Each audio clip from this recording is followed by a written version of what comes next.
Tumalizie na Simba. Wameshusha vyuma karibia vitatu, vyote vimetangazwa leo, kipa lakini vile beki na Clatous Chota Chama. Unaureti vipi huu usajili, ikiwa tayari kuna maneno kwamba kuna mpishano kwa idadi kubwa ya usajili ambao umefanyika sawa wachezaji wa kigeni, ikiwa ni dirisha dogo tu? Binafsi kwanza, of course najua kinachoendelea Simba, na kama mdau wa soka nafurahi kuona Simba wanasajili wachezaji wapya, lakini binafsi bado nahuzunika kwamba management ambayo imekuwepo inafanya makosa kwa misimu 4 mfululizo bado iko pale.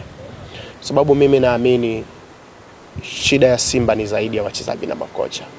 Naamini shida ya Simba iko kwenye management, watu ambao wanafanya maamuzi kila siku. Hawa viongozi wana zaidi ya madirisha 12 wanasajili, lakini hao madirisha yote wamekuwa wanafail, na timu haina ubingwa wa FA, timu haina ubingwa wa Mapinduzi, timu haina ubingwa wa ligi kuu, na wala hata kimataifa wana ubingwa. Lakini hao madirisha yote 12 wamekuwa wanabadilisha wachezaji, wanatoa wanaingiza, makocha wanatoka wanaingia, lakini timu haifanikiwi. This time ni ile tunaleta wachezaji, lakini kiini cha tatizo bado kiko pale. Simba kitazama viongozi wao kila siku ni ngumi. Yaani ni ngumi. I'm telling you my friend, ni ngumi. Hakuna kusikilizana, hakuna umoja, hakuna mshikamano.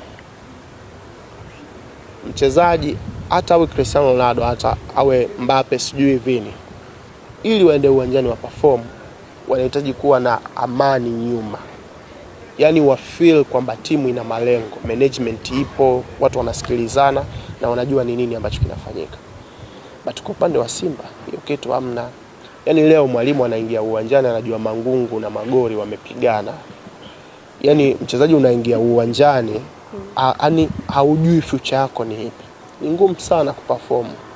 Hivi vitu mimi nakwambia ni ukweli my friend. Ni ngumu kuperform.